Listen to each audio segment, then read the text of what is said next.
In this video, I'm going to be providing a simple tutorial to get you started soldering in your electronics projects.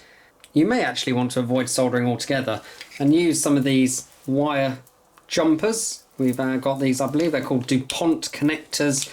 We've got some small pins at one end, we call those males, and we have some female sockets at the other end, and they go onto the pins. Now they are a good idea. Any circuit board that has pins and sockets, we can get a way of using those, and they're nicely coloured like so. There is a problem though. Certainly if you're getting these Uno boards, they do come with sockets already connected, but you might actually find that you buy something like these little nanos, which are a bit cheaper, and find that there is no pins connected. We're actually going to have to solder pins to the motherboard anyway. So therefore you might as well pick up some basic soldering skills. I say basic, these are actually quite fiddly to solder to. They are quite close together, the pads, and it is easy to get solder to flow in the wrong place. But what we're going to have to do is have a look at trying to minimise that and having a quick look at the basic equipment we're going to need.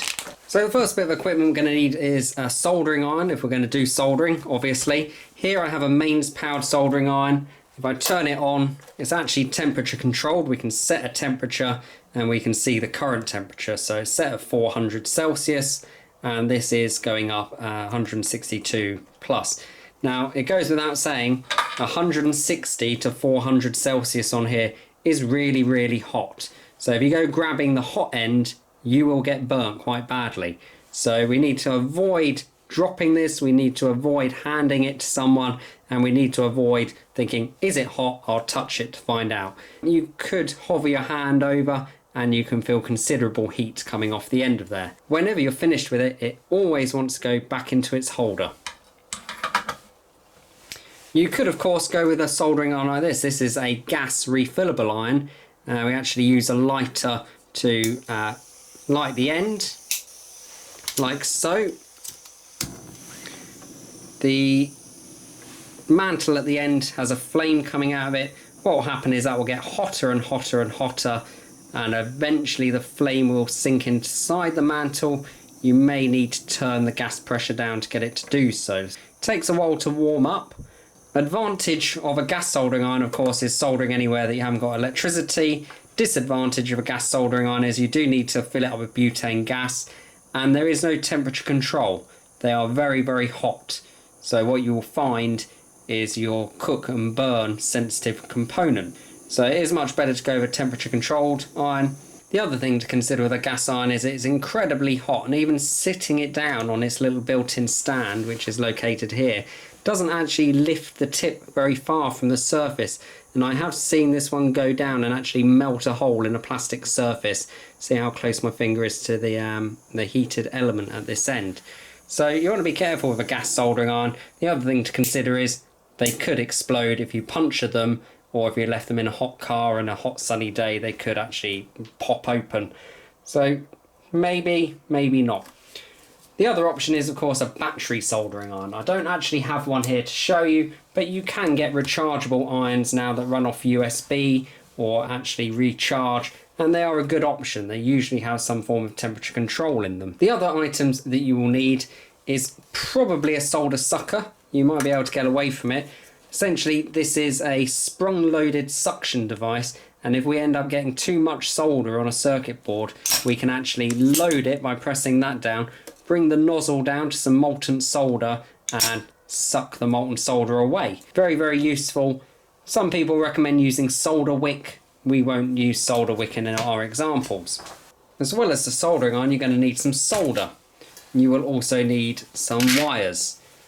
We will probably end up needing some wire cutters, and if you are feeling very flush, you might go with some special wire strippers, which I don't use as I haven't got any of the wire strippers, but I do have something called an auto stripper.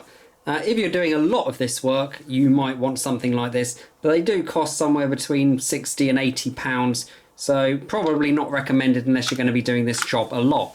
But I'll show you the action here. Essentially we place the wire in the end, pull the handle, and it strips the wire. That being said, The wire cutters that I've just shown here do exactly the same job. What I tend to do is hold them apart in a small V, wrap my finger around and just push the insulation off. Some people with fingernails actually find that running their fingernail around the insulation and pulling works. I do prefer the technique of bringing the cutter together, putting the wire in the end, pinching hold of it but not cutting, and then pulling the wire down into the V, and that will actually pop the end off quite nicely. Wire-wise, we'll want something quite small for the projects that we will be working on throughout this website. But when it comes to solder, we might want to consider that we're using a lead-free solder. So generally, solder on a green roll is lead-free, but double check it. It is a bit more expensive, and some people who've been soldering for a long time will say it's a little bit more difficult to use, but it is non-toxic. Quite a lot of the other solders that are on a white, red or blue roll contain lead, and they will say that what they contain down here. So this one contains some tin, some copper. There is also a chemical in here called flux, which is derived from pine tree sap. What that does is when you heat the metals up, the flux flows and cleans the metals, and it means that you get a really nice solder joint. The flux is actually inside the solder. You may wish to get a flux pen, but really it's not required for this kind of work.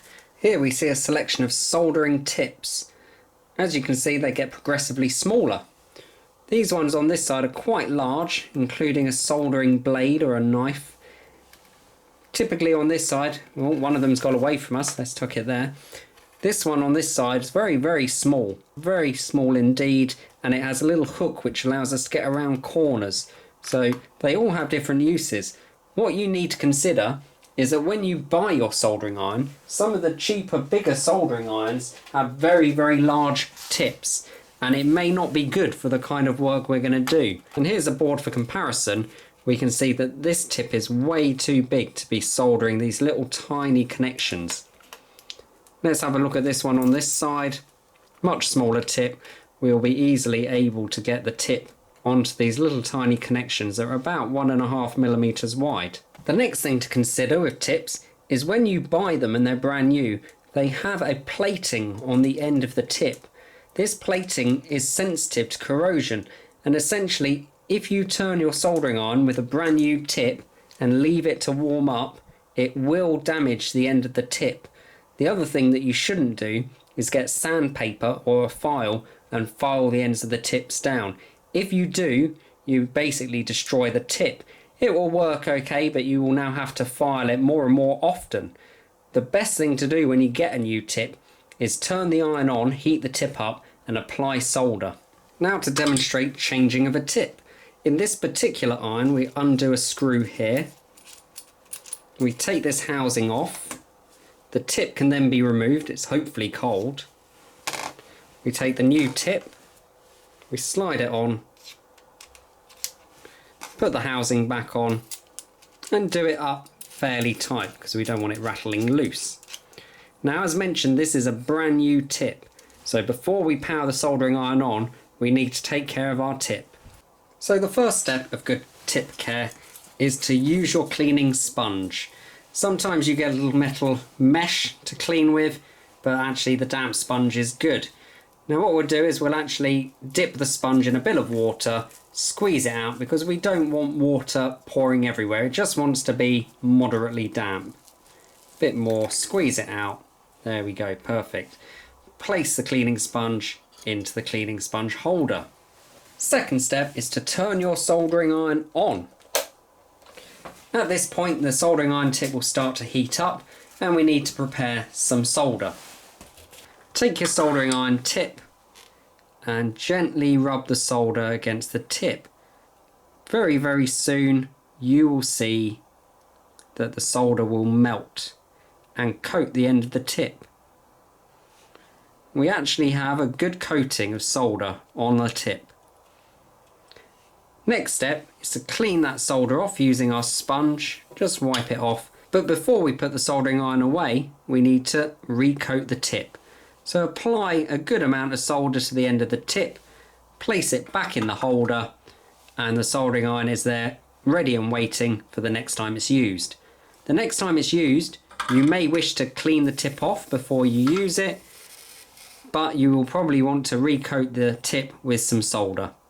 Remember, if you clean that tip off and pull it away clean, it will corrode, and when it corrodes you'll find that the solder will not melt on the tip. This corrosion will often show up as a black tip and you will find it very hard for the solder to melt. However, cleaning it with sandpaper may improve things temporarily. They're ideally needing to be replaced. Bear in mind, for this soldering iron here, a new tip costs about £1 or £2. But if you buy a more expensive soldering iron made for use by professionals, you could find that the tips can cost up to £60 or more. That's a tremendously expensive tip, especially if it's only lasted a few minutes and become useless.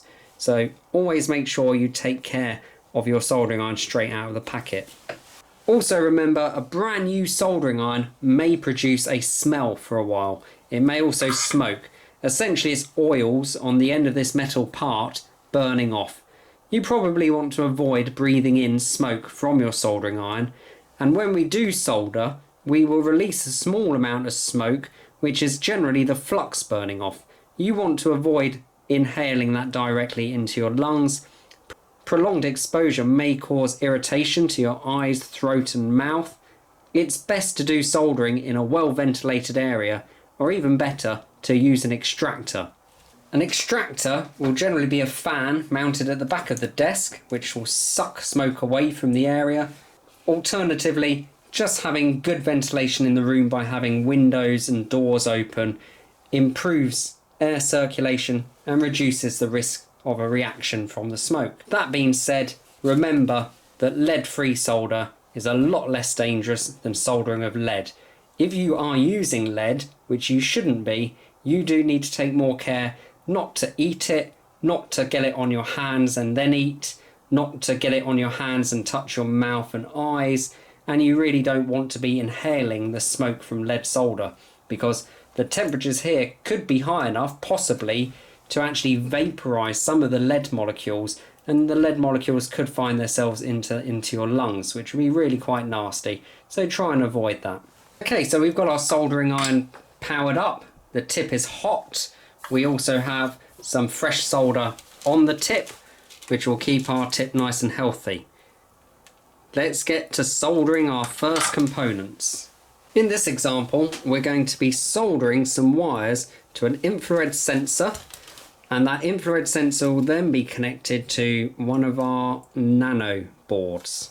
While it is possible to solder to these 3 pins, 1, 2, 3, directly, what that will do is destroy the chance of being able to connect our DuPont connectors. So in this example, we'll actually flip the board over and we will solder to the connectors on the back of the board here. Now as you can see, there's not much to solder to, so we're going to have to be very, very careful not to damage anything, and we also want to get some good solder joints on those pins. What I tend to do in an example like this is use a small amount of solder and just refresh the solder on there. So I'm just going to apply a little bit more and melt each of those connections there. The technique is to apply the soldering iron first and then feed a small amount of solder in. You need to heat the solder up locally before you apply new solder. When it comes to selecting appropriate wires, there is no law on what colours we use, but typically we'll use red, pink, a bright colour like that for a positive line. We'll typically use something like blue, black or grey for a neutral line or ground, and then for a data line we can choose whatever colour we have available. This is what I've got on the shelf, so this is what I'm using. Here we're going to connect green to our output, which is clearly labelled as out on the board. We are going to connect our pink wire to the VCC, which is our 5-volt supply line, and we're going to connect a grey wire to ground, which is our 0-volt supply. Before we do that, we need to strip a small amount of these wires off.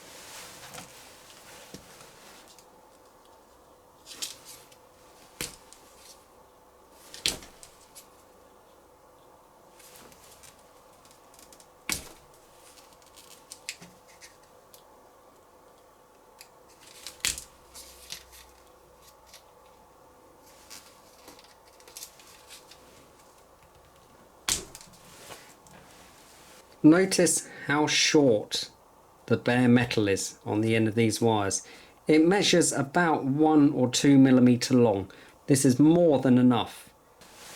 As opposed to this example where the ends that have been stripped are now about 10 to 15 millimeters. This is far too long.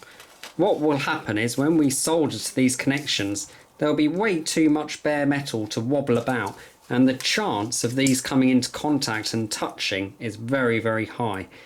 You will find that most of these small electronic components are very sensitive, and if wires come into contact like this or short out, you will blow either your microcontroller or the sensors, or both. So if you do trim these a bit too long, don't worry, simply use your cutters and trim them down to size afterwards. You want to be careful with your cutters that you don't end up cutting too deep into the insulation when we're stripping wires, or what we'll find is after a couple of wiggles these will snap off. Next step is to pre-tin our wires.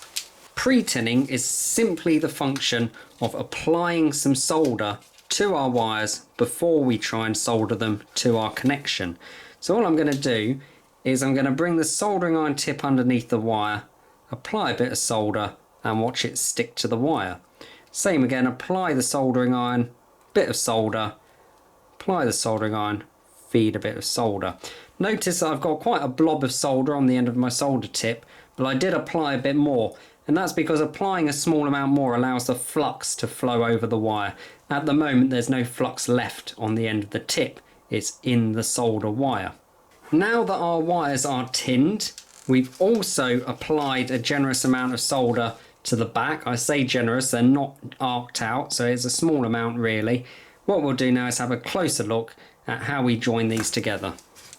Due to the fact that we've already put some solder on the wire, we've already put some solder on the connector, we don't need to feed any more solder in. We can just use the soldering iron, touch the two together, and they've joined.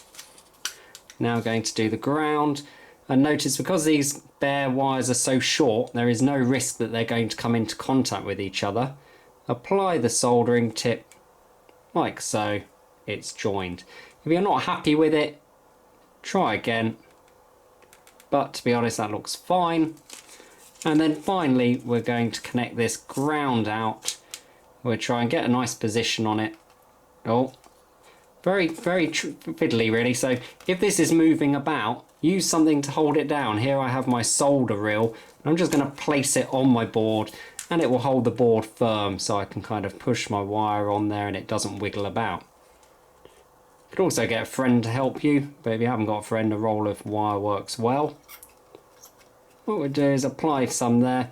It looks like we could do with a small amount more, so I'll actually come in on that last one and just apply a little bit more solder. Doesn't matter that the wire's fallen off, because now I'll come in and finish that joint. So we now have our 3 wires soldered onto the sensor.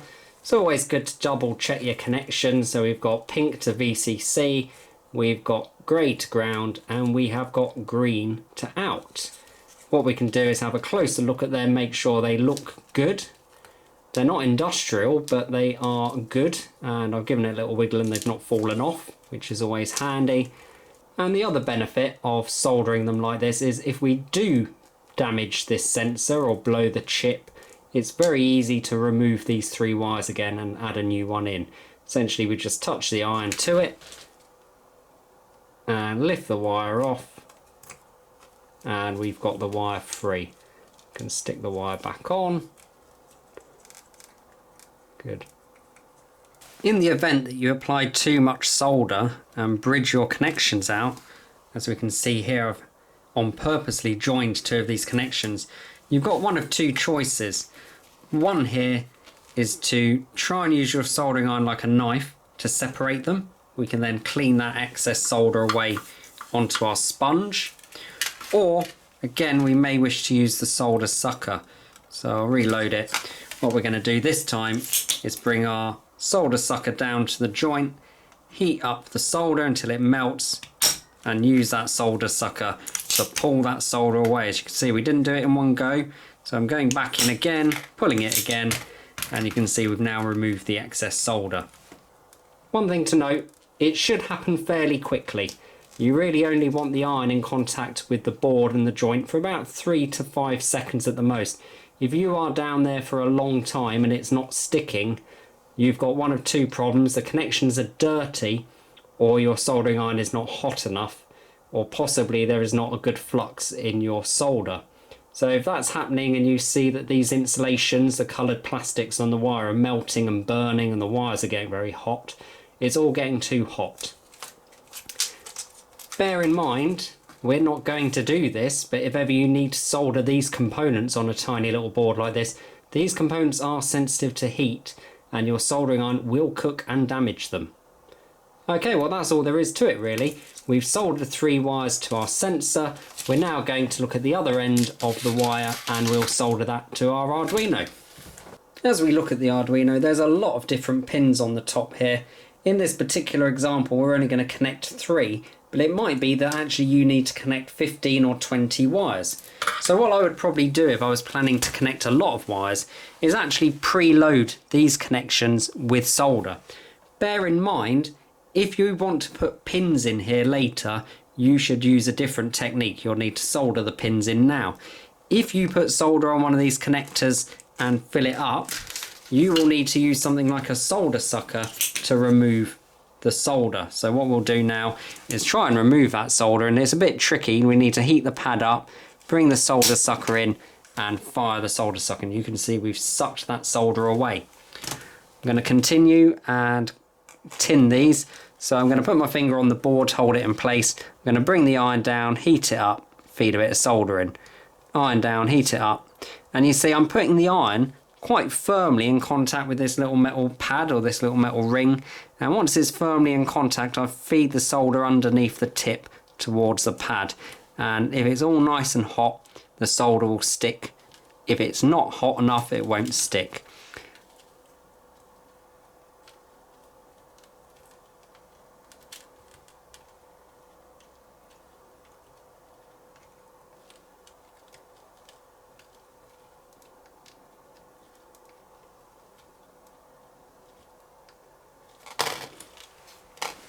Great, so they're preloaded with solder. That's going to save us a job. If we end up with lots of wires around this board, you'll find it quite difficult to get the soldering iron in there, preload them. Remember, we also need to put some solder on the end of our wires before we attempt to solder them to the board. So we can just do that like so. Basically, tuck the wire into the solder, feed a small amount in, it will suddenly stick. Then what we need to do is connect our red wire, which is connected to VCC on the sensor. That is actually going to connect to our 5V pin. So if you can see, 5V is over here. We will heat that up. Now what I've got at the moment is too much solder on the end of my soldering iron, so it's time to clean it off. Come in again, add a very small amount of solder to the tip and carry on. The next one we're going to connect is ground, and we'll take the grey wire down to this ground port. And finally we're going to connect the sensor output to one of the digital pins, and I'm going to connect it on this side of the board to digital pin 2. Brilliant! If you've got this far and you've successfully soldered your sensor up as shown in this video, you are now ready to move on to infrared sensor module project 1, which is actually going to be an infrared switch. So we actually bring our hand in front of this sensor here, it will detect our hand and it will switch the onboard LED on and off on this module. So remember, stay safe, wear goggles, use your extraction and try and keep the bare metal on these wires to an absolute minimum.